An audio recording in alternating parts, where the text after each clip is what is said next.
27. marta 1941. godine, posle vojnog puča, kojim je svrgnut knez Pavle i vlada Cvetković-Maček, nova vlada traži način da umiri Nemačku i Italiju.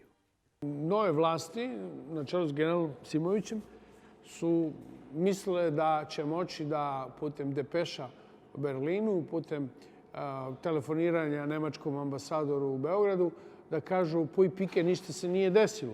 To što je zbačena vlada, što su došli generali, nova vlada, 27. mart, ne, kaže, Kraljevina Jugoslavija i dalje ostaje potpisnik Trojnog pakta. To jeste jedan paradoks, ali opet verujem, gledam, da se stavimo u situaciju njih tada.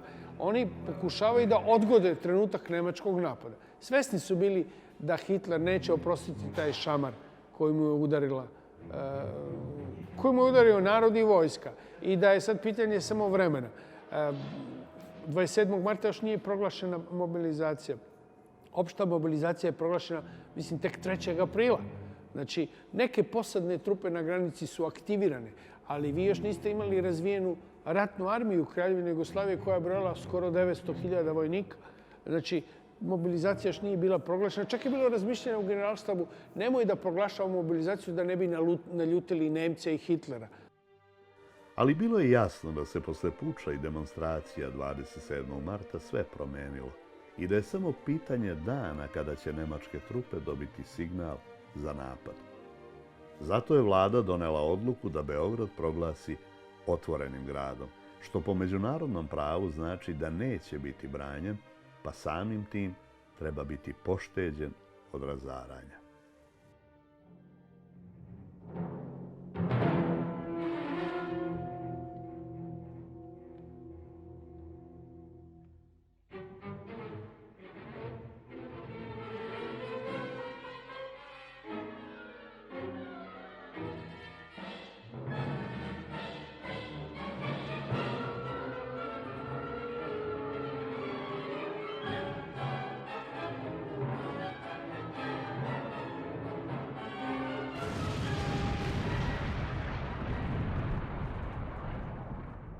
Ja se sjećam kod dete da su nas probudili sirene negde tako oko pola 7, 6, pola 7. I onda smo otišli u podrum koje je moj otac organizovao kao neko sklonište. Tu smo doživjeli to prvo bombardovanje. Kad smo posle prvog naleta izašli napolje, vidjeli smo prve zgrade porušene. Recimo, bila je porušena zgrada sekretara Beogradskog univerziteta. Onda jedna bomba je pala u dvorište između profesora Đurovića i još jednog profesora. Sad to nije bitno, bitno je to da je to bilo bombardovanje u nekoliko naleta. To je bilo prvo bombardovanje, 6. april, to je bila nedelja. Kad smo izašli iz kuće, odmah smo vidjeli jednu palatu nekog apotekara Jevremovića koja je bila tačno ko presečena nožem. Onda smo vidjeli druge zgrade, 2, 3 koje su bile u profesorskoj koloniji porušene. Recimo, kuća profesora Aleksandra Leka je bila zapaljena. Bacali su zapaljive bombe, pored onih teških od 50 kg i tako dalje, 500 kg i tako dalje. Ali te zapaljive bombe su bile vrlo opasne. Zato je moj otac pred bombardovanje ceo tavan posuo peskom. Jer je računao ako padne bomba zapaljiva da će to da se ugasi. A tako i bilo. Kad smo izašli napolje posle prvog naleta, vidjeli smo da nekoliko tih bombi bilo i u dvorištu koji su već bili izgoreli. Ali na kuću profesora Leka pala je zapaljiva bomba koja je zapalila kuću. I ta kuća je izgorela. Ja ću vam reći jedan detalj koji će ovdje sad prvi put možda biti iznet u javnost. 6. aprila je bilo bombardovanje na Uskrs, jel tako? 5. aprila, znači dan ranije, sekretar ili, savjetnik britanskog poslanstva u Beogradu dolazi kod svog američkog kolege u američko poslanstvo i kaže mu, sutra ujutru u 6 sati nemačka avijacija će napasti Beograd i rat će početi nenajavljen. To obaveštenje, taj isti engleski poslanik nije otišao da kaže ni Bori Mirkoviću, ni generalu Simoviću ili bilo kome I sad vi gledate, znači da je nekome šapnuto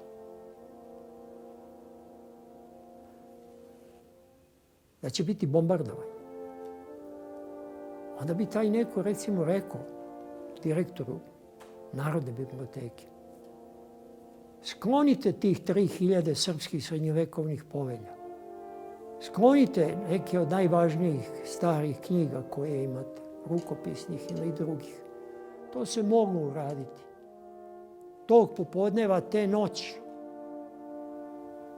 Međutim, Engleze nije bilo briga što će srpsko nacionalno blago, svedočanstvo o njenoj prošlosti, 3000 povelja svih srpskih vladara, znači koji svedoče o nečemu, nije bilo briga da će to biti uništeno. I naravno prva meta koju su Nemci gađali, ili jedna od prvih, bila je most, šelove, rafinerija, rezervoari nafte na Čukarici i Narodna biblioteka.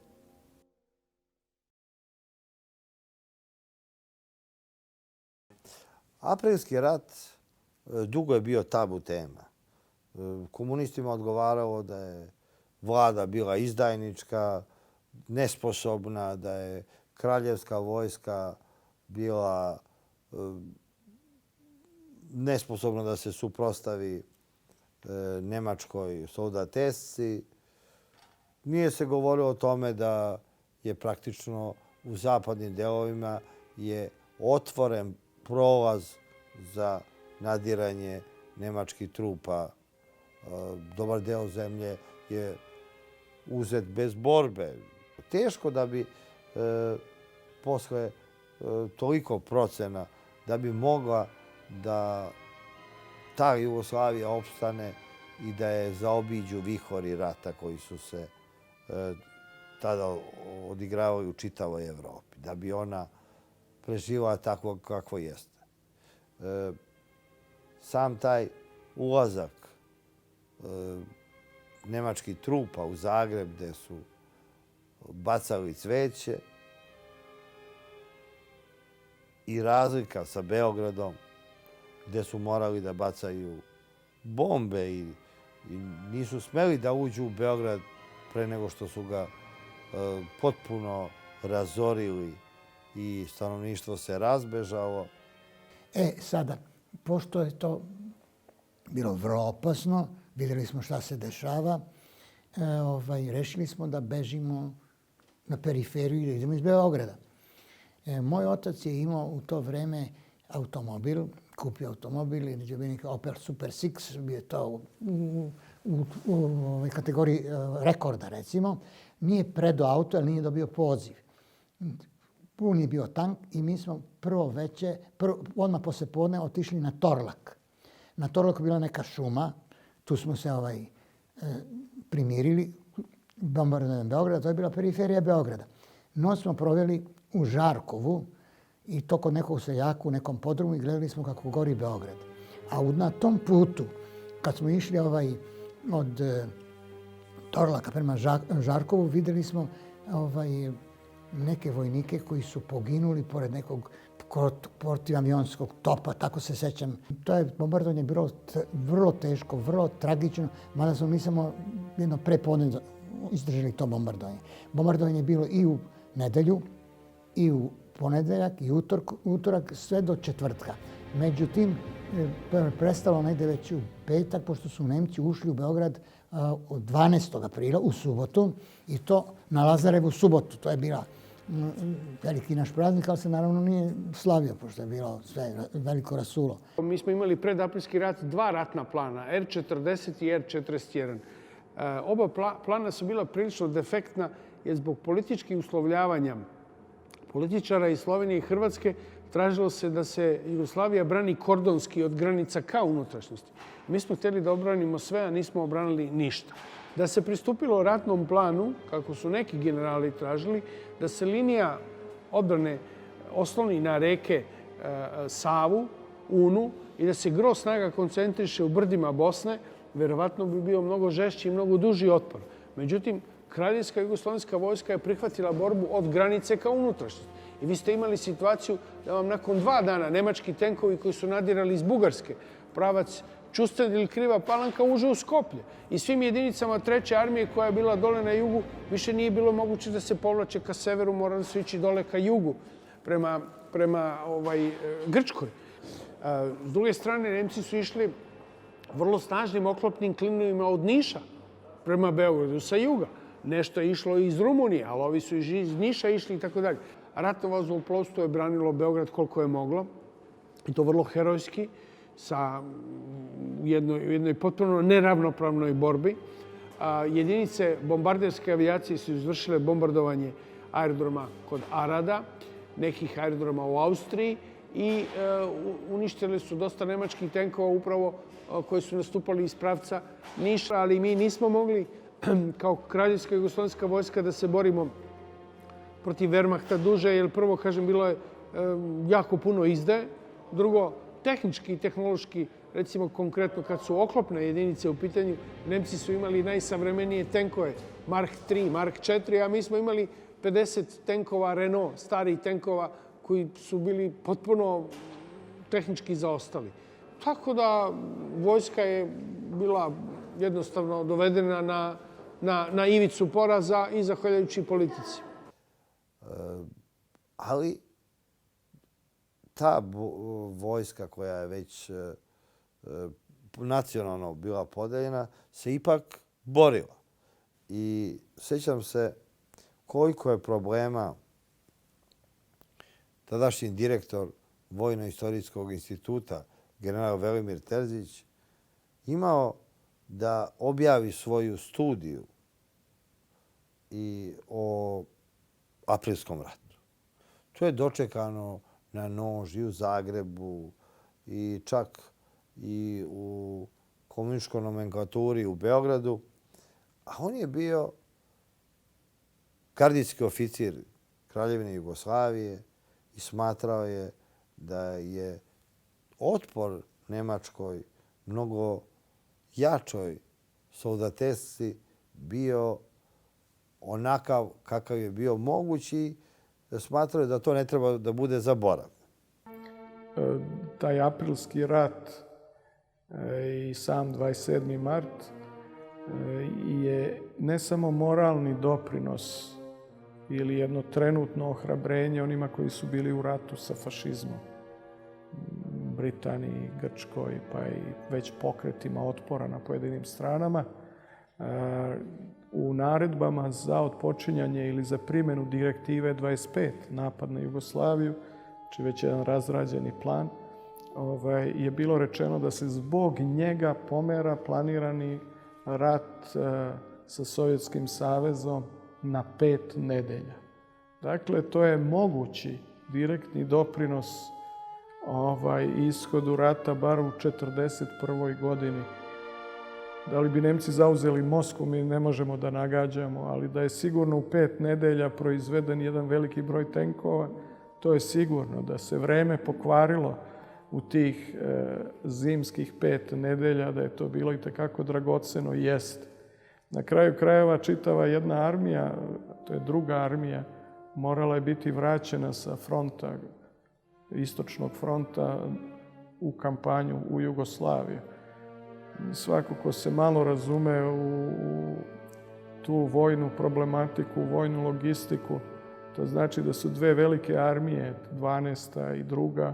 itekako bile izraubovane i kampanjom i u Jugoslaviji, naravno 12. armija delom i u Grčkoj. Istrošile su se zalihe, gusenice, materijal i sve ono. Naravno, tu su i poginuli i ranjeni vojnici u tim kampanjama. Čak na jugu Jugoslavije Nemci su imali veće gubitke nego u proboju kroz Ardene u Francuskoj 1940. godine. 4 korpusa Nemačka su tada imala manje gubitke nego što su imalo nekoliko divizija nemačkih na frontu prema Makedoniji i istočnoj Srbiji. Na kraju krajeva Nemci su imali jednog poginulog generala na čelu oklopne divizije kod Stracina. Dakle, očajne borbe, velika hrabrost neprikupljene Moravske divizije, Ibarske divizije, graničnih jedinica, Vardarske divizije. Tako da jednostavno i te heroje treba zapamtiti. Oboreno negde oko 40-50 aviona je oboreno. Maltene 7-8% celokupnog onog broja aviona koji su napadali Jugoslaviju. To je veliki uspeh kad se uzme samo u obzir koliko su Englezi u bitci za Britaniju oborili nad Londonom. Zagreb je pao 10. aprila i proglašena nezavisna država Hrvatska 10. aprila. Naravno, nemačka armija je tu dočekana velelepno. Došao Ante Pavelić, Kvaternik, proglašena je nezavisna država Hrvatska i tu nikakvog otpora nije bilo. Čak su Nemci štitili te srpske vojnike od ustaša i slali ih u zarobljeništvo normalno kao ratne zarobljenike. Rat je trajao 12 dana. 18. aprila general Kalafatović, zamjenik načelnika Vrhovne komande, je potpisao bezuslovnu kapitulaciju.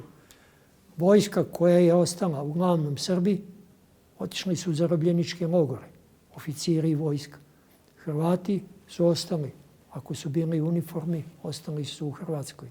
Slovenci također. Znači, samo su Srbi otišli u zarobljeničke logore.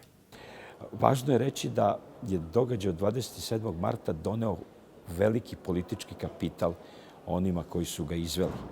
Drugim rečima, vlada Dušana Simovića, koja će se u kratkom aprilskom ratu na njegovom kraju naći uz ostali u Londonu, bit će dočekana sa cvećem i ovacijama kao vlada koja je rekla ne Nemcima.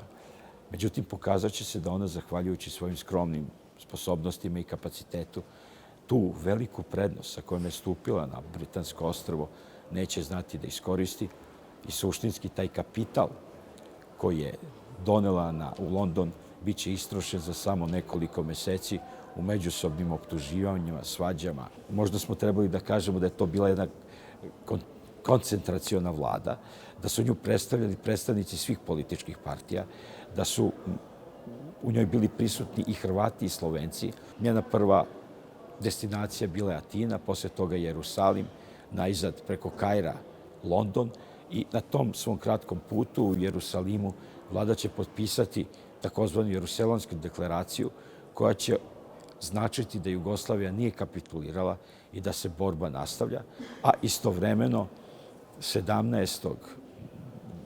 aprila general Kalafatović će potpisati vojnu kapitulaciju u zemlji i faktički na taj način će Jugoslavija prestati da postoji kao država, će biti raskomadna, izvršit će se njena debelacija, njene teritorije će biti date na upravljanje drugim narodima. U Banatu će upravljati Treći rajh, Hrvatska će postati nezavisna država i suštinski to će biti nagrada Hitlerovim saveznicima za posao koji su obavili u tom 12 dana kratkom aprilskom ratu. Beograd i Srbija su nesumnjivo kažnjeni višestruko, prvo bombardovanjem, iako je proglašeno da je Beograd otvoreni grad. Onda komadanjem Jugoslavije na način da je Srbija svedena na nemačku okupacijonu oblast. Konačno, Srbija je kažnjena razmerom odmazde od 100 za 1, koja je bila potpuno nesrazmerna politici koju je Rajh primenjivao u drugim okupiranim oblastima. Tako da nesumnjivo da je 27. mart izazvao Hitlerov bes koji se očitavao kako u bombardovanju Beograda, tako i u kasnijim strahovitim odmazdama koje je pretrpeo narod centralne, zapadne Srbije tokom zajedničkog, odnosno prvo ravnogorskog, onda zajedničkog ravnogorsko-partizanskog ustanka u jesen 1941.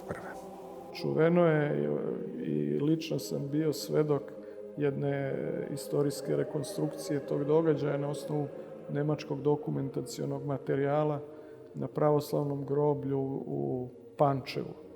Nemci su doveli taoce, odnosno građane određene za streljanje i pre toga su im dali da rašire plakat koji je nošen 27. marta bolje grob nego rob.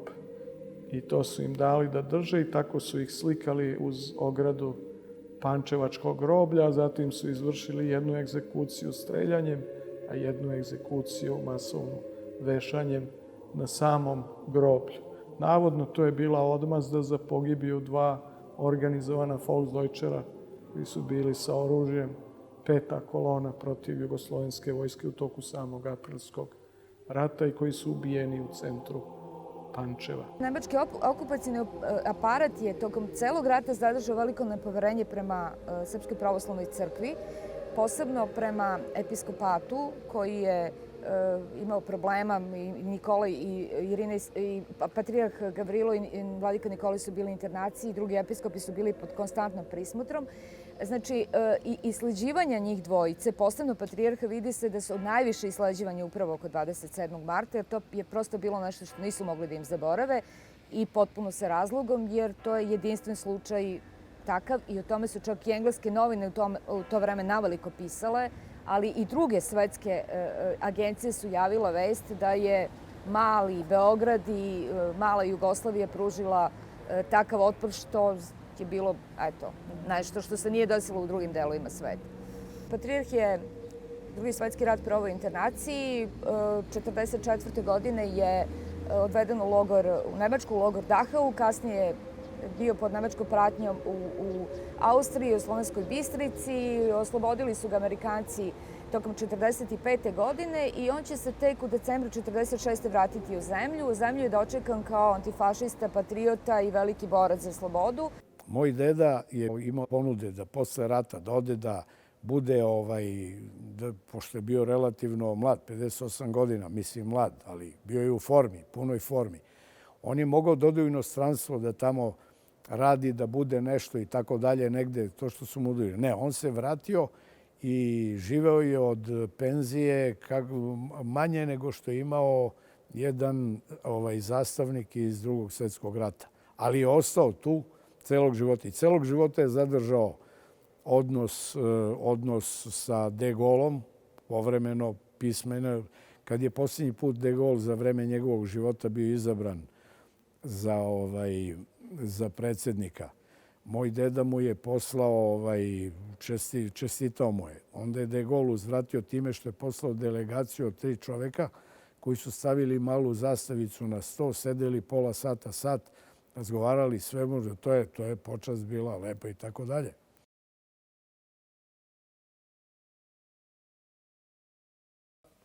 Počinje u aktualnim vremenima da se satanizuje 27. mart. Govori se da je to bila obična engleska agentura, da su Englezi za svoje potrebe organizovali 27. mart, da čak su i Englezi govorili da su oni 27. mart pošteno platili. Govorilo se ko je uzeo te pare. Najviše sumnje bilo je na samog organizatora 27. marta, na generala Boru Mirkovića, mada on u svojim memoarima govori da nije uzeo nijednu funtu. Izvod iz dnevnika Borivoja Mirkovića. Ja lično, obaveštavajući Engleze o pokretima nemačkih i italijanskih trupa, činio sam to iz jednog ogorčenja, uverenja i ubeđenja prema prošlosti i budućnosti za jednu zajedničku narodnu stvar, koliko Velike Britanije, toliko i Jugoslavije.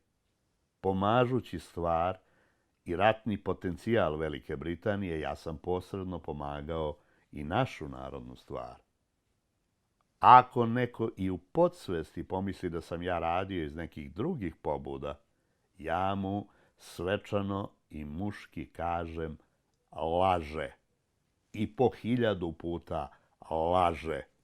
Ja nisam bio agent intelligence servisa.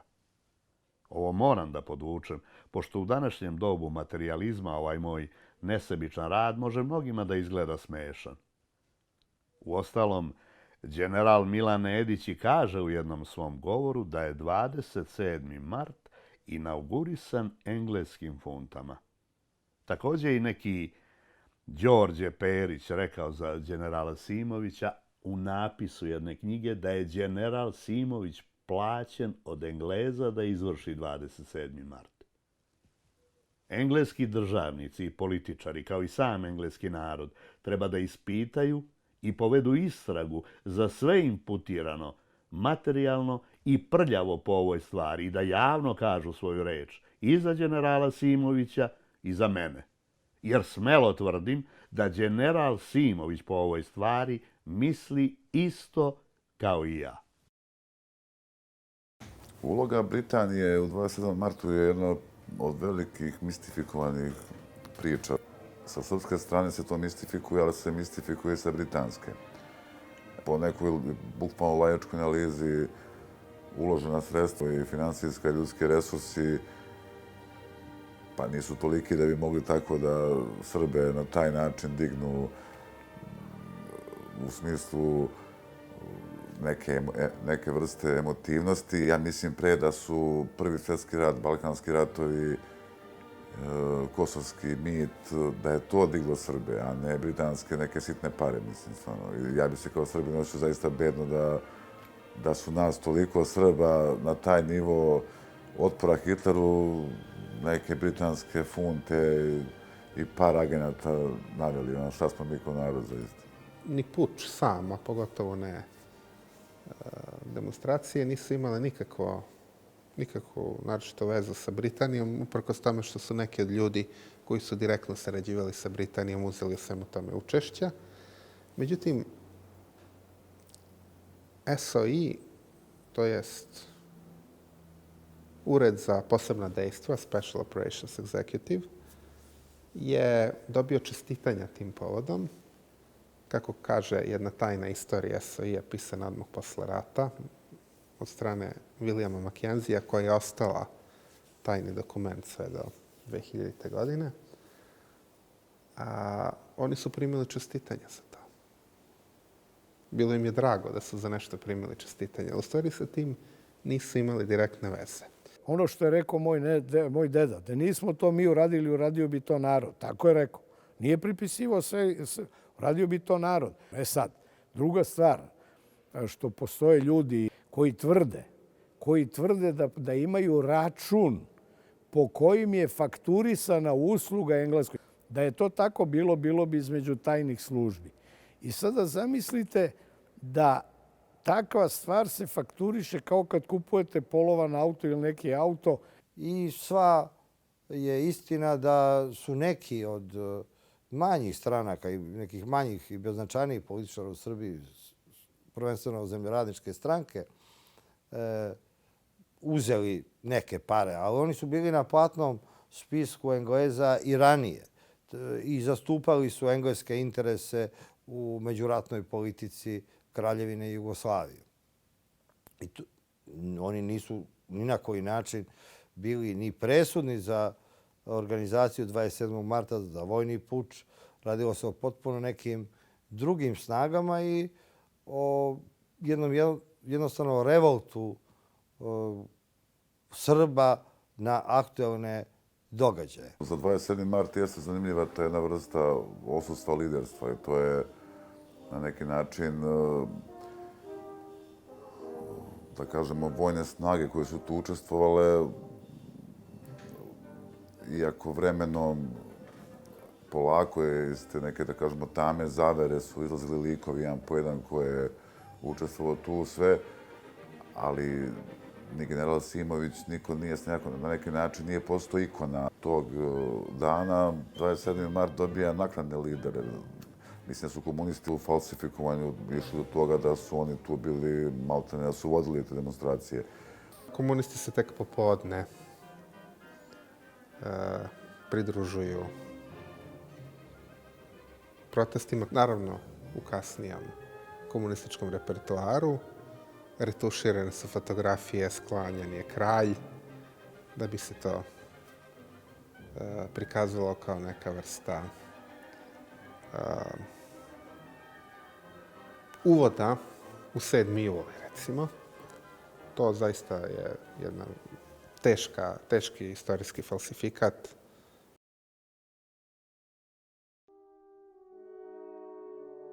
Neki ljudi namiruju. Ovo je prostor koji je vazda živ.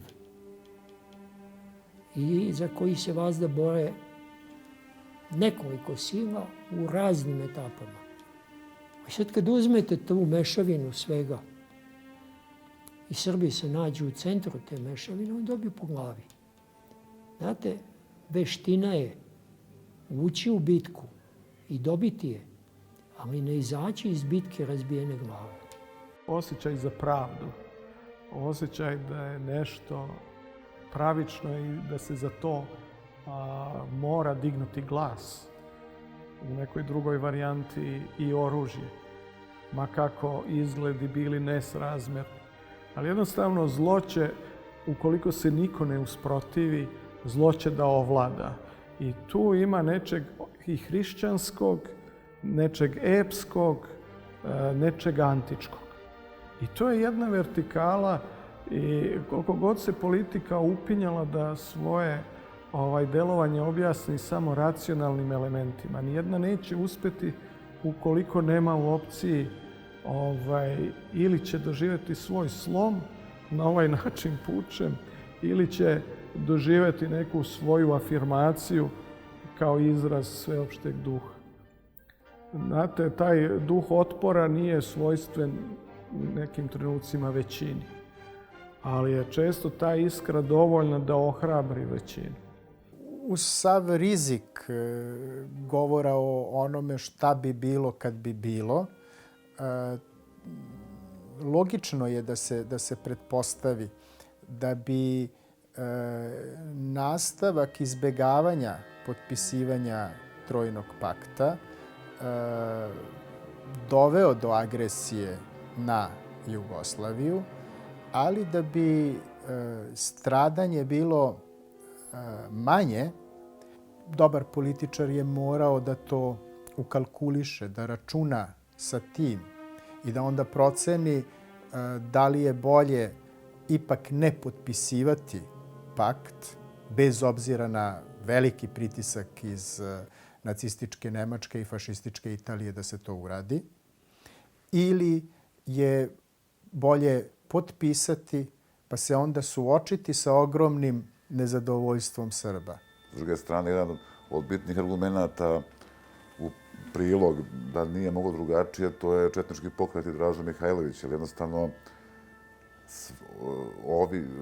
opet postoji kod nas jedna isto vrsta logičkog kolapsa, to je da masa ljudi koji sebe predstavljaju kao pristalice ili negovatelje tradicija pokreta Draže Mihajlovića, oni bi potpisali Trojni pakt, ne bi išli na demonstracije 27. marta, ali podržavaju Dražu Mihajlovića. A Draža Mihajlović je najbolji dokaz da je on valjda za to, mislim, on je za otpor bio i jednostavno deluje zaista smešno da neko ko nije prihvatio kapitulaciju i sa svojom jedinicom otišao na Ravu goru i pozvao srpski narod u otpor, da bi on bio za neki pakt u tom trenutku. Na jednoj razini, što bi svakog poštenog povjesničara, historičara ludilo natjeralo, ali na jednoj razini je potpuno svejedno je li knez Pavle bio koruptan, je li bio nacistički agent ili bio britanski agent. Je li on zaista htio čuvati Jugoslaviju? Ne, on je potpisao nešto što je značilo ukidanje neovisnosti države. Iz ma kojih motiva. Meni čak motivi više nisu važni. I na to je narod imao pravo reagirati. A narod opet ima potrebu da netko tko razumije o čemu se radi, formulira problem. I kad je problem formuliran kao izdaja nacionalnih interesa, iako to nije bilo tim riječima rečeno, ali nešto slično se može čuti, onda će se reagirati pa makar i na ovakav radikalan način bolje grob nego rob. Odnosno, druga varijanta je bila bolje rat nego pakt, nećemo se dati pokoriti. Oni koji napadaju 27. mart, ne uzimajući u obzir argumentaciju tog vremena i pogotovo iskustva sa Hitlerovim režimom u prethodnom periodu od Anšlusa preko Sudeta do Poljske, oni koji u tom kontekstu napadaju 27. mart, oni zapravo pokušavaju da brane kasniju kolaboraciju. A branjenje kolaboracije u Drugom svjetskom ratu je branjenje kolaboracije danas. I tu je jasno zašto se tako nastupa. Često puta sebe zamislim i uhvatim sebe u razmišljanju šta bi ja uradio konkretno da sam živio u tom periodu. Kako bi se ja ponašao u periodu 41. 45. u jednom velikom gradu, da li je Beograd, Zagreb ili ne znam koji. Kako bi gledao na okupaciju i tako dalje.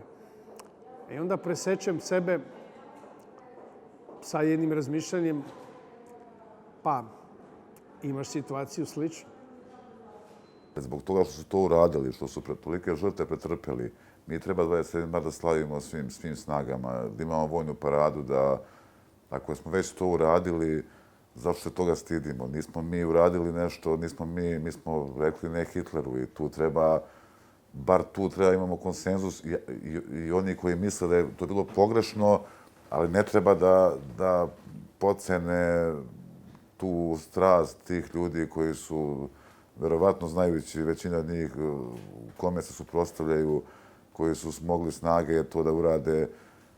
Ipak je to jedna unikatna stvar u Evropi. Zaista, vi kao ustanak protiv fašizma možete slaviti 27. mart pre nego li 7. juli, pre nego li 4. juli ili 13. maj, kao što se zalažu pristalice četničkog pokreta, jer je zapravo 27. mart bio po svojoj funkciji izrazito antifašistički, a tu su učestvovali i komunisti i ovi koji će potom biti pristalice četničkog pokreta. Dakle, to je bio jedan opštenarodni antifašistički stav. Povijest ili istorija, kako kažu Srbiji, je prošlost koja je trenutno aktualna. Dakle, to nije bilo koja prošlost, nego ona prošlost koja nam je danas važna. I mi ju danas ne možemo ne interpretirati s našeg stajališta. Utoliko je po mom sudu jedino normalno stalna revizija povijesti. Revizija znači novi pogled, reviziju. Dakle, potreban je novi pogled, da se vide nove stvari, da se otkriju neke stvari i da se čini da je danas važnije nešto što se nekad pojavilo kao zapreteno, zagubljeno, pod tepih pometeno, pa sad izvlačimo van. Drugo je pitanje one revizije koja hoće nasilno se ponašati prema činjenicama. Koja hoće tvrditi da, ne znam, nije bilo konclogora, da se u Jasenovcu živjelo pristojno i da su voljeli ustaški čuvari djecu sa Kozare koji su čuvali i tako dalje. To nije zapravo revizija, to je falsifikat. Dakle, treba razlikovati reviziju koja se meni čini nužnom i dobrodošlom od falsifikata koje je naprosto uvijek krimen prema ozbiljnom mišljenju i sagledavanju istine. Često studentima to govorim, poznata Volterova uzrečica: prostaci raspravljaju o činjenicama, pristojni ljudi raspravljaju o interpretacijama. Mi nikako da dođemo do toga raspravljaju o interpretacijama, činjenice naprosto nisu na stolu, nisu poznate i neupitno prihvaćene. Dok danas drugi izmišljaju svoju antifašističku prošlost, srpski narod u jednom trenutku bio primoran da zaboravi svoje antifašističke tradicije, a afirmacija 27. marta vraća nas na izvorište onog tumačenja istorije koje pokušava da o prošlosti govori onako kako je uistinu bilo. Treba preispitati moralnost te pozicije koja pretenduje da bude politička i koja se oslanja na političku korektnost, koja se opet danas mora tumačiti na različite načine. Kada smo mi istoričari u pitanju, generacije koje su pisale istoriju posle Drugog svjetskog rata u ime bratstva, jedinstva, u ime ideje komunizma, morale su da služe samo kao dekor političarima. Morale su da traže svoje velike teme istraživačke u govorima političara i ta generacija je oštećena za mnogo šta. Bojim se da ona koja danas piše i koja će sutra pisati pod parolom sprovođenja nečega što je politička korektnost, morat će da žrtvuje istinu i potragu za istinom na neko dalje vreme ili duže vreme. Međutim, historiografija je do to mere žilava da ispunjenje njenih osnovnih postulata, a to je pisati, kako je govorio Leopold Ranke, onako kako je uistinu bilo, ili pisati oslonjen na čvrsto tlo istorije, po čim se podrazumeva arhiv, dokument, potvrda, izvor itd., omogućava historiografiji da već sutra, mimo onoga što će političari nametati, naprosto traga i saopštava istinu o prošlosti. Na taj način služi sopstvenom narodu, služi civilizaciji, zato što narodi koji ne znaju istinu o sebi suštinski ukidaju budućnost koju imaju.